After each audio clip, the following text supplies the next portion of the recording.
आज 29 बघता बघता हा महिना संपत आलेला आहे. 29 मे बुधवार. सगळ्यांना शुभेच्छा. काहीतरी वैशिष्ट्य असतं प्रत्येक दिवसाचं. बुध बृहस्पतीचा वार असतो आजचा आणि त्यांनी आपल्याला छान बुद्धी देऊ देत दिलीच आहे. इतके दिवस सातत्य ठेवलेलं आहे, इतकी साधी गोष्ट नाही आहे. आणि तुमच्यामुळं मला ज्ञानदेवीचा जास्त आस्वाद घ्यायला मिळालेला आहे. खरं सांगते, दुसऱ्यांना सांगताना आपल्याला ती जास्त समजते. भगवद्गीता पण तशीच आहे. जेवढा आपण अभ्यास करू दुसऱ्यांना सांगू तर आपलं ज्ञान वाढत जातं. काल आपण 15वा श्लोक पाहिला होता, 16वा पण पाहिलेला होता की जो पुरुष अकृत बुद्धी म्हणजे ज्याची अशुद्ध बुद्धी असते आणि त्यामुळं तो त्या विषयाच्या बाबतीत म्हणजे कर्म करण्याच्या बाबतीत, कर्म होण्याच्या बाबतीत सारखा आत्म्याला करता मानत असतो. म्हणून त्याची बुद्धी मलिन असते आणि अज्ञानी असल्यामुळं तो यथार्थपणे जाणत नाही की बाकी सगळी इंद्रिय देह हे सगळं करतायत, त्याला आत्मा फक्त साक्षी असतो. म्हणून पुढच्या श्लोकामध्ये त्याच्या विरुद्ध सांगितलेलं आहे की ज्याचा हा अहंकार संपलेला असतो त्याची प्रशंसा करतात. आता आपण हे 2 श्लोक जर छान मनापासून लक्षात ठेवले तर आपण कसं वागायचं हे आपल्याला कळणार आहे. पुढचा श्लोक बघूया, 17वा. प्रार्थना राहिली. वसुदेव सुतं देवं कंसचाणूरमर्दनं देवकी परमानंदं कृष्णं वंदे जगद्गुरुं.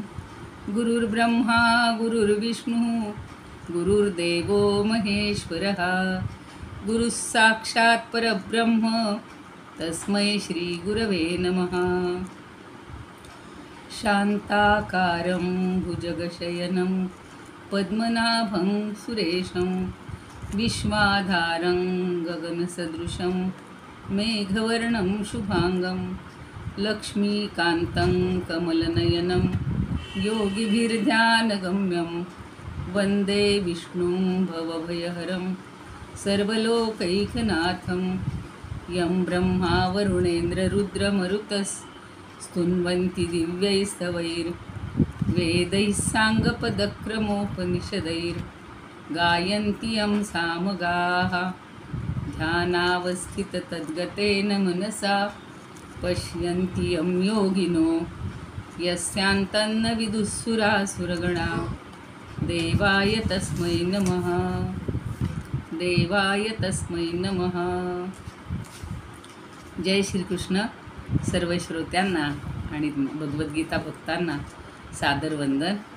आपण अहंभाव ठेवायचा नाही, आत्म्याला कर्तृत्व द्यायचं नाही, हे 16व्या श्लोकात पाहिले. आता 17व्यामध्ये कर्तृत्व आणि अभिमान रहित होऊन कर्म करणारे जे आहेत त्यांची प्रशंसा करतात आणि आपण त्यांचंच अनुकरण करूयात. म्हणून हा श्लोक खूप चांगला आहे. यस्य नाहंकृतो भावो बुद्धिर्यस्य न लिप्यते हत्वापि सैमान् लोकान् न हन्ति न निबध्यते. सगळे हे अर्जुनाला हे 2 श्लोक जास्त लागू आहेत.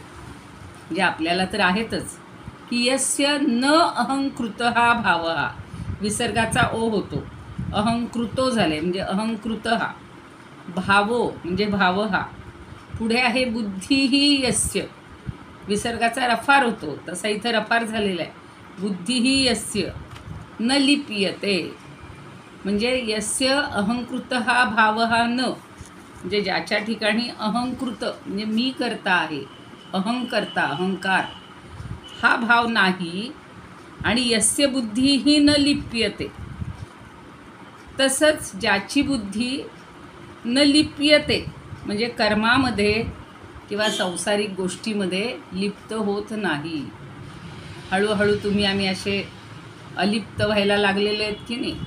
आपल्या मुलाबाळांमध्ये जेवढे रमत होतो त्याच्यापेक्षा हळूहळू अलिप्तता आपल्याला यायला लागली. आता असं वाटतं की करू देत मुलांचं सगळं, कारण आपण त्याच्यात जास्त घोटाळत राहिलो तर मग आपली बुद्धी कधी अलिप्त होणारच नाही. म्हणून त्यांनी सांगितलेलं की ज्याच्या ठिकाणी अहंभाव नाही, मी केलं आम्ही करतो असा भाव नाही, आणि ज्याची बुद्धी ही या सगळ्यामध्ये लिप्त होत नाही, गुंतत नाही, त्याच्या बाबतीत काय आहे पुढचं बघा. हत्वा अपि, दुसरी ओळ फार महत्त्वाची आहे. हत्वा अपि, हत्वा म्हणजे मारून, अपि म्हणजे सुद्धा, स स म्हणजे सहा, इथं विसर्गाचा लोपच झालेला आहे. सहा इमान लोकान न हंती न निबध्यते.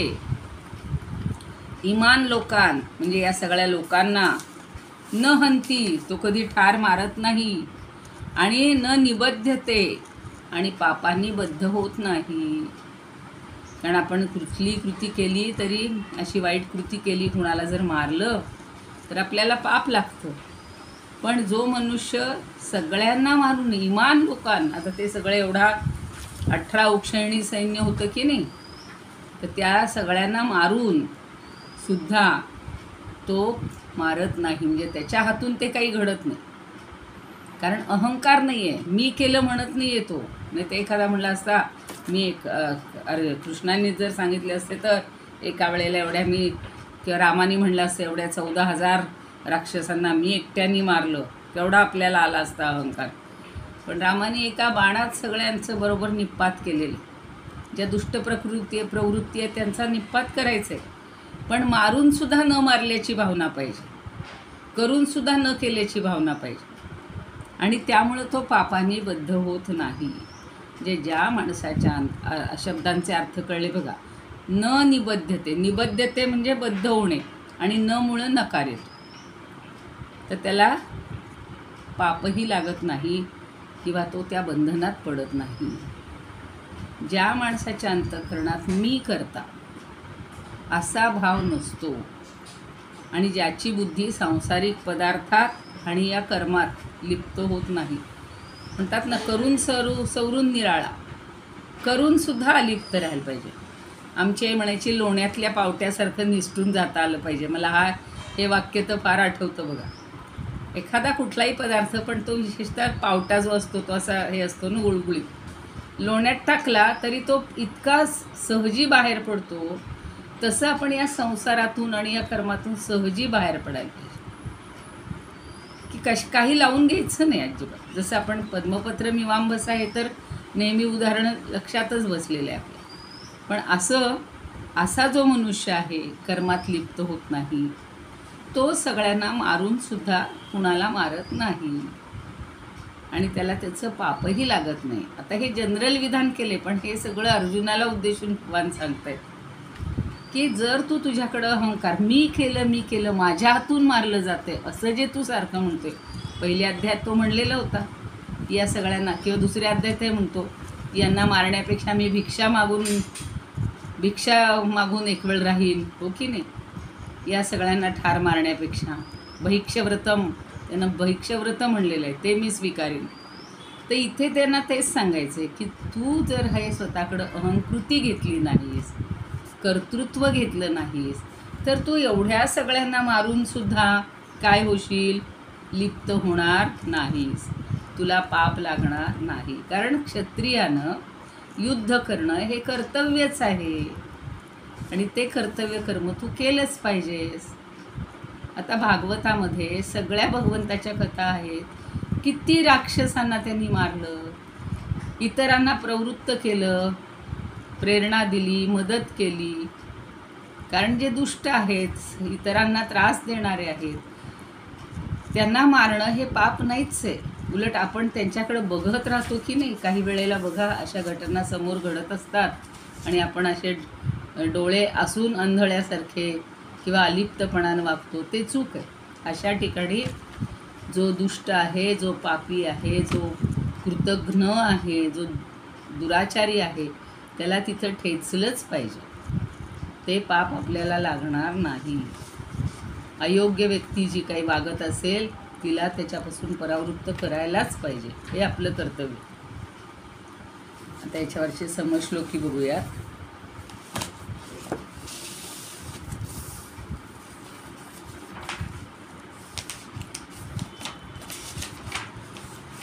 विनोबाजी म्हणतात, नसे जास अहम भाव, नसे बुद्धीत लिप्तता, मारी विश्व जरी सारे. इमान लोकां सगळं विश्व म्हणले, फक्त समोरच्या लोकांना नाही. त्यांनी तर विश्वाचाच उल्लेख केलाय. न मारीची न बाधिता, न बांधिता म्हणजे तो बांधला जात नाही. संत तुकाराम म्हणतात, अहो मीच सर्व करता, नेणे वार्ता जन्मात, केल्या कर्मी घ्यावे फळा, बुद्धी केवळ शिरेना. मग त्याचही निसंशया, हातेल या जग पावे. निसंशय त्याच्या हातून सगळं जग पावतंय. कधी बद्धता नवचे, तुकया त्याचे नवल. एवढं करून सुद्धा त्याला काहीच त्याचं लागत नाही पाप, याचं तुकयाला आश्चर्य वाटते, नवल वाटते. वामन पंडित म्हणतात, मी करता हा नसे भाव, बुद्धी लिप्त नव्हे पळी. पळी म्हणजे लाकडाची पळी नाही, पळामध्ये. मारुनी हे लोकही तो, न मारी बद्धही नव्हे. सगळ्या लोकांना म्हणजे त्रैलोक्याला असं म्हणलं तरी झालेलं. हे विश्व ब्रह्मांड सगळं मारून टाकलं तरी सुद्धा तो बद्ध होत नाही.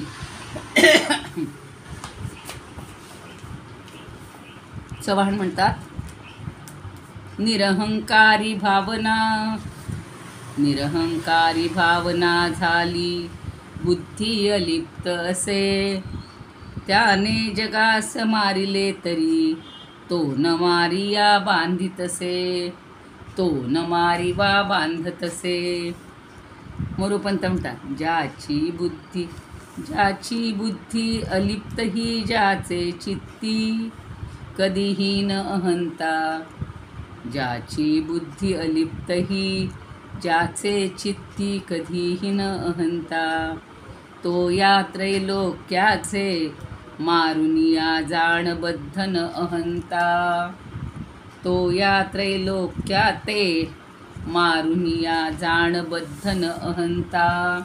सगळ्या त्रैलोक्याला मारलं तरी सुद्धा तो बद्ध होत नाही, कारण त्याच्याकडे अहंता नसते. तुलसीदास म्हणतात, जाळी बुद्धीन लिप्त है, अहंकार नहीं जाह. सो इन लोक नको हनत, सो इन लोक नको हनत, अनेन बंधन ताह. ताह म्हणजे त्याला. तर प्रज्ञानानंद म्हणतात, मी करता हा भावनसे त्या, भावनसे ज्या. मी करता हा भावनसे ज्या, कर्मफळी मती सक्त नसे.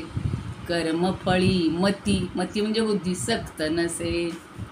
मारुनीही या लोका तो नर, मारुनीही या लोका तो नर, मारी नाकी बद्ध नसे, मारी नाकी बद्ध नसे.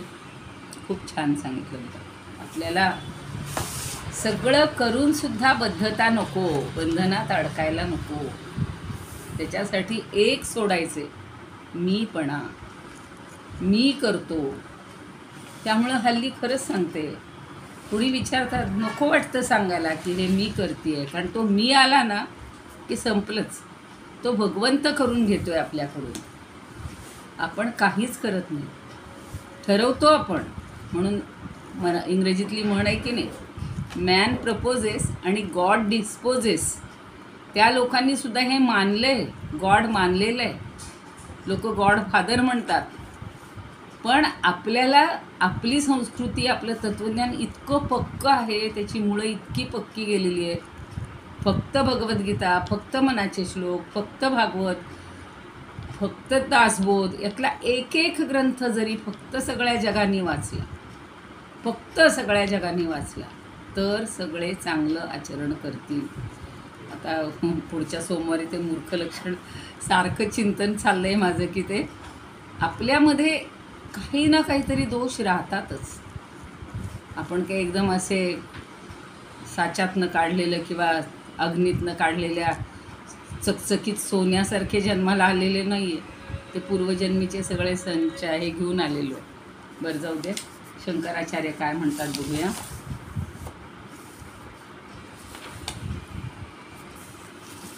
वारं असं छान सुटले आता की ती पानं राहतच नाहीत.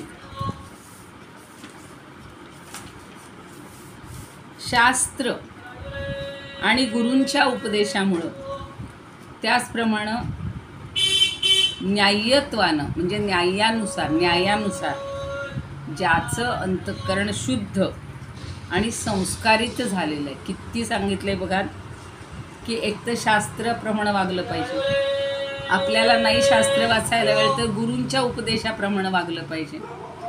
आणि मग त्यामुळे आपल्याला न्याय्य कसं वागायचं, चांगलं कसं वागायचं हे सगळं कळणार आहे. तसं चांगलं वागलं की आपलं अंतःकरण शुद्ध होणार आहे. आणि मग संस्कारित झालेलं जे मन आहे ते मी करता आहे असा स्पर्श ज्याच्या अंतःकरणाला होत सुद्धा नाही. म्हणून ते आहे ना बघा, अहंकाराचा वारा न लागो राजसा. तुकाराम म्हणे काय सुंदर हो, खरंच सांगतो की वारासुद्धा मला लागायला नको अहंकाराचा, मी दूर राहायला पाहिजे. म्हणून अंतःकरणाला ज्याचा मी करता असा स्पर्शही होत नाही, किंवा जो अविद्येमुळं आत्म्यावर अधिष्ठानादी 5 हेतू म्हणजे जे 5 हेतू सांगितलेत, तर तो सर्व कर्मांचा करता आहे, मी करता नाही. तो मी केवळ यांच्या व्यापाराचा साक्षी आहे असा आत्म्याचा आरोप करतो. आणि मग तो काय होतो त्याच्यासाठी मुंडकोपनिषदातलं एक त्यांनी वचन सांगितलेलं आहे. शंकराचार्य म्हणतात, अप्राणो ह्यमन शुभ्रो क्षरात परतः. हालचाल न करणारा कोणताही संकल्प. यमन म्हणजे काय, ही अमनः. आपलं मनच जर गायब झालं ना तर हे सगळं संपून जाईल. हे सगळे मनाचे खेळ आहेत. म्हणून मन काय करतं, क्षणात असं म्हणतं चला आजपासून आपण हे करूया बरं का. आणि ते नाही केलं तरी त्या मनाला काही फिकीर नसते, ते दुसरा लगेच संकल्प करून टाकतं. म्हणून सांगतायत शंकराचार्य म्हणजे मुंडकोपनिषद की हे अमनः, तू अमन हो, संकल्प न करणारा हो. आणि शुभ्र हा अक्षरात परतः. शुभ्र प्रकाश प्रदान करणारा, एकदम जसा सूर्य चकचकीत शुभ्र असतो तसा तू शुद्ध हो.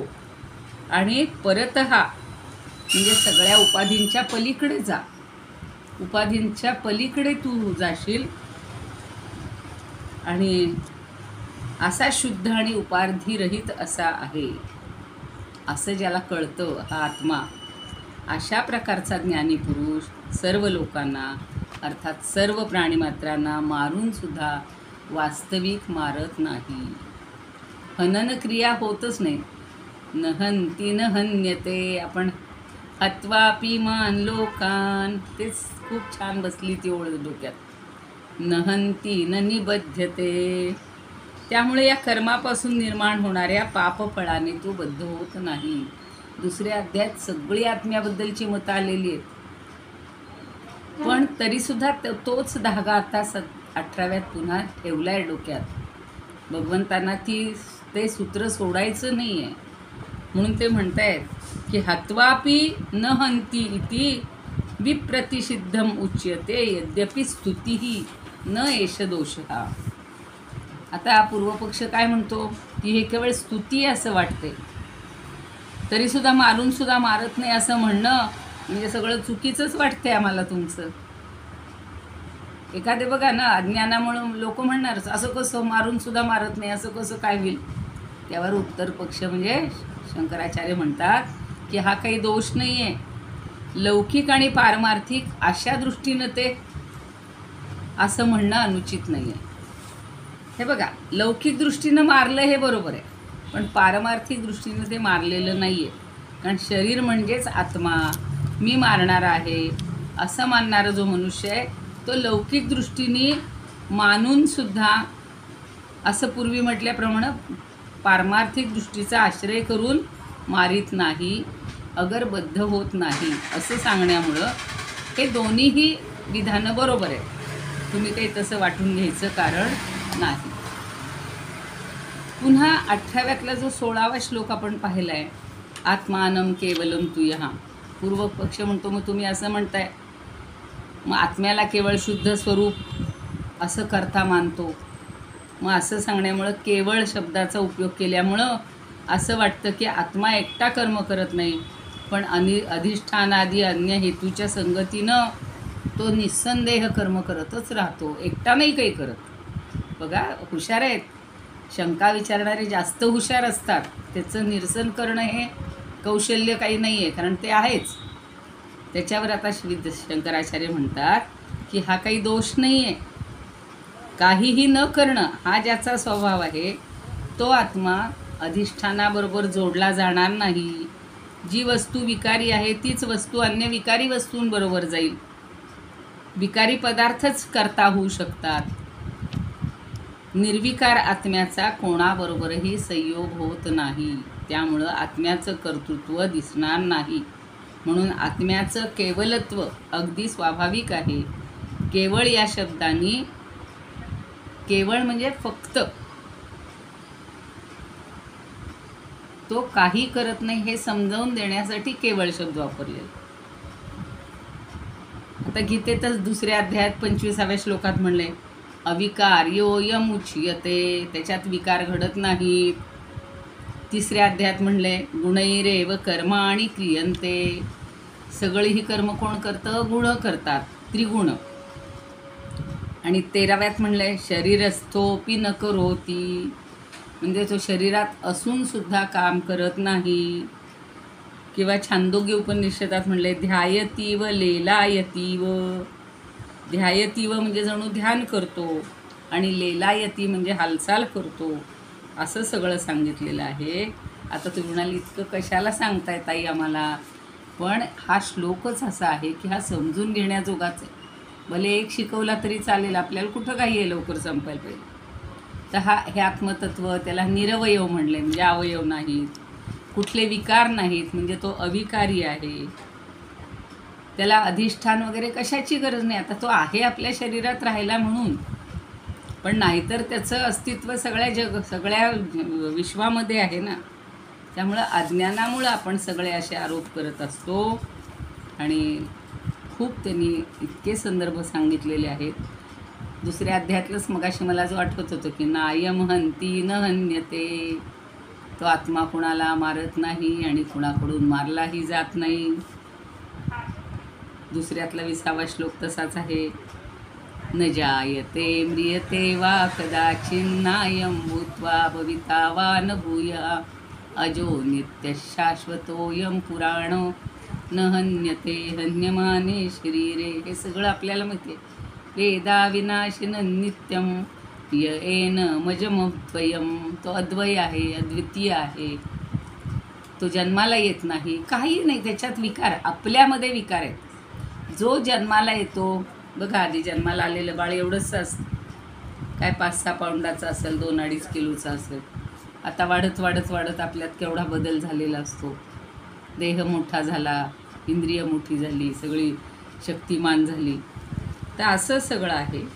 म्हणून शास्त्राचा आशय पुढे करून कर्माच्या कर्त्याबद्दल आता सांगणार आहे की तो कर्ता कसा असला पाहिजे. अजून एक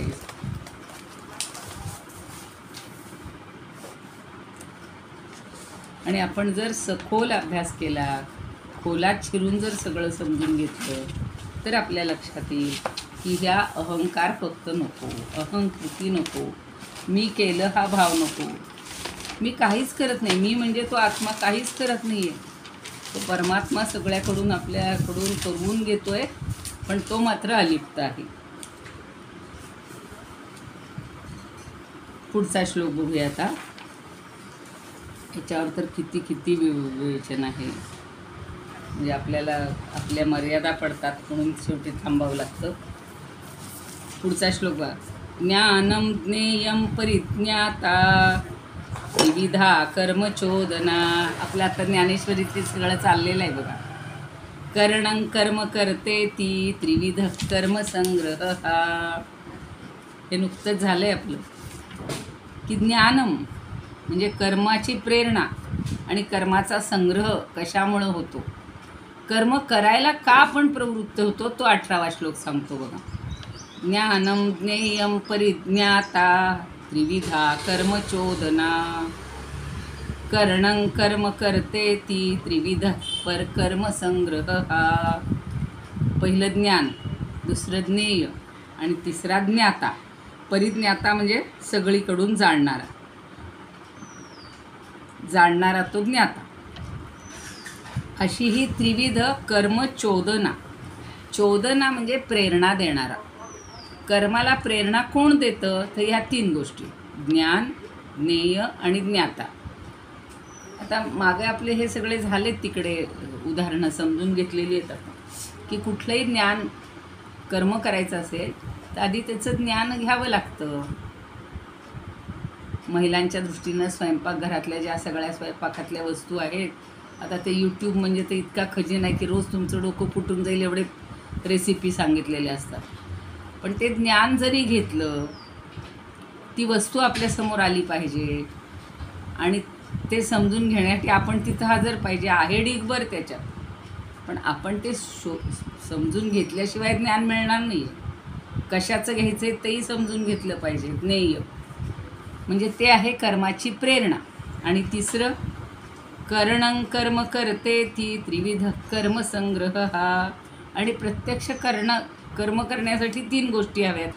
कर्माचा संग्रह कशाला म्हटले तर करणं म्हणजे साधन. आपलं खूप झाली चर्चा 13व्या श्लोकावर, किंवा अधिष्ठानं तथा करता करणंच पृथग्विधम. विविध प्रकारची करणं म्हणजे साधनं लागतात.